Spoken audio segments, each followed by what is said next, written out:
शुभ प्रभात बच्चों। आज हम हिंदी सुलभ भारती कक्षा 7वीं की कविता पढ़ेंगे। तो कविता पढ़ने से पहले आपको कौन सा फूल पसंद है यह मुझे बताइए। हाँ, तो आपको गुलाब पसंद है, कमल पसंद है ना। तो देखिए, गुलाब हर एक को पसंद होता है। क्यों होता है? क्योंकि उसकी जो खुशबू है वह हल्की मधुर होती है, वह दिखने में बहुत आकर्षक होती है क्योंकि उनके रंग अलग अलग तरह के होते हैं इसीलिए। तो देखिए, इसी फूल पर आधारित आज हम क्या पढ़ेंगे? फूल और कांटे, यह कविता पढ़ेंगे। तो इस कविता के कवि हैं अयोध्या सिंह उपाध्याय। तो देखिए, इन्हें हरि ओम भी कहा जाता है। तो देखिए, आप सभी का पेट नेम होगा, जैसे पिंटू, चिंटू, है ना। तो उसी तरह से इस कवि का भी नाम है हरि ओम। तो देखिए, इनका हम परिचय लेंगे। तो देखिए, परिचय में इनका जन्म है 1865 आजमगढ़ में, उत्तर प्रदेश में इनका जन्म हुआ है और उनकी मृत्यु 1947 को हुई है। तो देखिए, उनके रचनाएं कौन कौन सी है? उनकी रचनाएं हैं प्रिय प्रवास, पद्म प्रसून, वैदेही वनवास, अर्खिला फूल, प्रियकांता आदि। तो देखिए, इनके यह रचनाएं हैं। तो देखिए, उन्होंने परिचय बताया है। अयोध्या सिंह उपाध्याय जी का खड़ी बोली हिंदी के प्रारंभिक कवियों में मूर्धन्य स्थान है। आप हिंदी के एक आधार स्तंभ है। प्रस्तुत कविता में कवि ने यह स्पष्ट किया है कि मनुष्य विशिष्ट कुल में जन्म लेने से नहीं बल्कि अपने कर्मों से बड़ा बनता है। तो देखिए, यह आपको उन्होंने सीख दी है कि हमें अपने कर्म अच्छे से करना है। तो वह किसके सहायता से किया है? तो फूल के सहायता से हमें यह बताया है कि अपने कर्म श्रेष्ठ होने चाहिए, तभी हम श्रेष्ठ बनते हैं। तो देखिए, हम कविता पढ़ेंगे, तो सब ध्यान दीजिए। है जन्म लेते जग में एक ही पौधा उन्हें है पालता, रात में उन पर चमकता चांद भी एक ही सी चांदनी है डालता, मेह उन पर है बरसता एक सी उन पर हवाएं है बही, पर सदा ही यह दिखाता है हमें ढंग उनके एक से होते नहीं, छेद कर काटा किसी की उंगलियां, फाड़ देता है किसी का वरवसन, प्यार डूबी तितलियों के पर कतर, भोर का है वेध देता शाम तन, फूल लेकर तितलियों को गोद में भोर को अपना अनूठा रस पिला, निज सुगंध और निराले रंग से है सदा देता कली जी की खिला, है खटकता एक सबकी आँख में, दूसरा है सोहता सुरशीस पर, किस तरह कुल की बड़ाई काम दे, जो किसी में हो बड़प्पन की कसर। तो देखिए बच्चों, यह कविता आपको इस तरह से गाना है और इसे आपको बाहट करना है। तो देखिए, हम एक एक पंक्तियाँ देखेंगे और उनका विश्लेषण पढ़ेंगे। तो देखिए, है जन्म लेते जगह में एक ही पौधा उन्हें है पालता, रात में उन पर चमकता चांद भी एक ही सी चांदनी है डालता। देखिए, इस जगह में सभी एक ही जगह पर जन्म लेते हैं, जन्म लेते जगह में एक ही। तो देखिए, यहाँ पर कौन कौन जन्म ले रहे हैं? एक ही पौधा उन्हें ही पालता। देखिए, फूल और कांटे एक ही स्थान पर जन्म लेते हैं और एक ही पौधा उन दोनों को पालता है। समझ में आया? तो देखिए, यहाँ पर एक पौधा होता है तो उसी पौधे पर फूल भी आते हैं और कांटे भी आते हैं, यानी एक ही जगह पर वह जन्म लेते हैं। रात में उन पर चमकता चांद भी एक ही सी चांदनी है डालता। तो देखिए, रात्रि के समय जब आकाश में चांद अपनी शीतल चांदनी फैलाता है, तब फूल और कांटे दोनों को समान रूप से वह चांदनी मिलती है कि नहीं? क्या ऐसा कहता है आकाश और चांदनी कि नहीं, हम क्या करेंगे, फूल को ज़्यादा रोशनी देंगे और कांटों को कम? कहता है क्या? नहीं, रात यानी रात्रि। तो देखिए आगे बढ़ेंगे। देखिए आपको यह मैं चित्र दिखा रही हूँ। यह पौधा है, यहाँ पर फूल है और फूल के साथ साथ कलियाँ भी है और पत्ते भी है और कांटे भी है।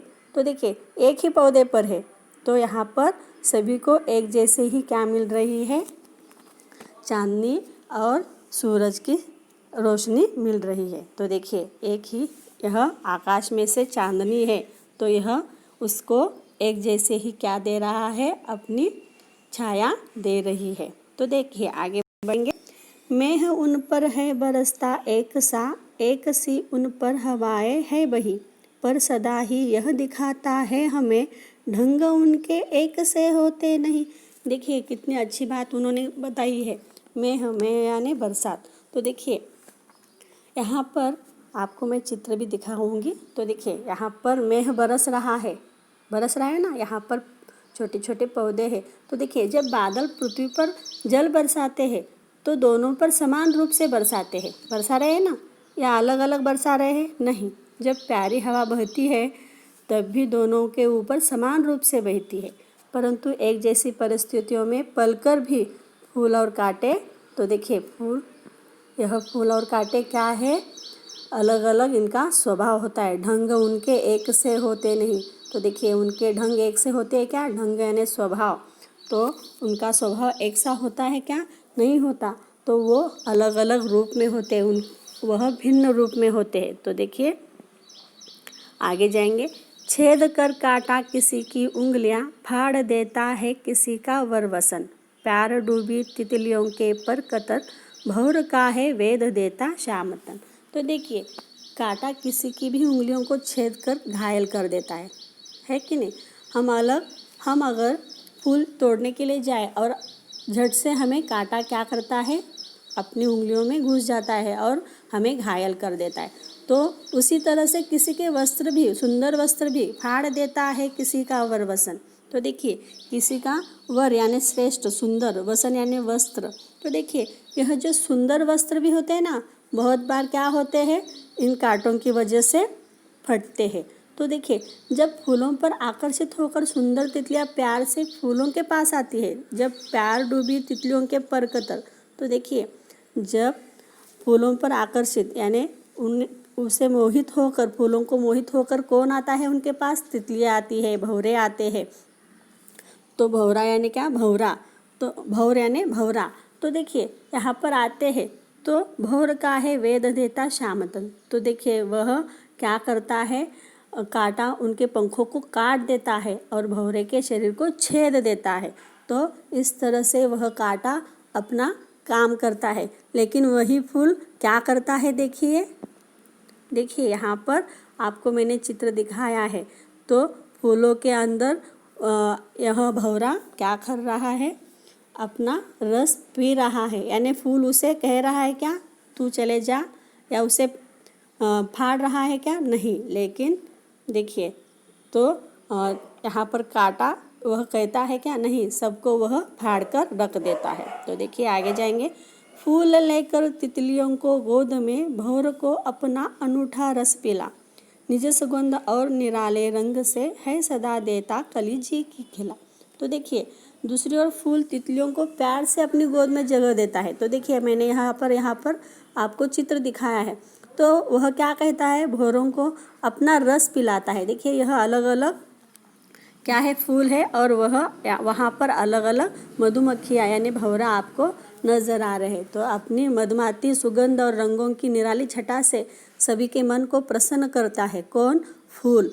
तो देखिए अलग अलग तरह के क्या है, सुगंध है, और अलग अलग निराले रंग है, और उनके छटा भी अलग अलग है। तो इस तरह से वह फूल क्या करता है, तितलियों को अपने गोद में लेता है और अपना अनूठा रस पिलाता है। समझ में आया? तो आगे जाएंगे हम।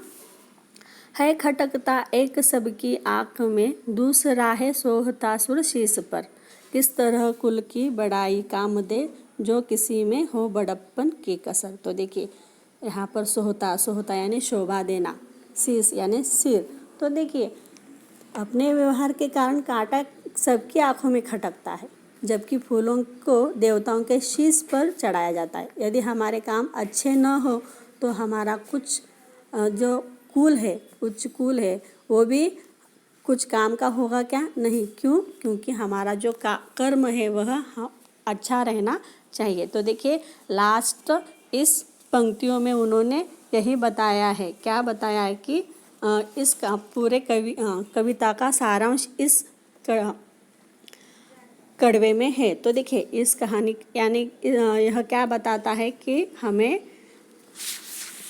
अपने कर्म से अच्छा होना चाहिए, ताकि अपने व्यवहार से हम सबको प्रसन्न रख सके। तो देखिए फूल क्या करता है,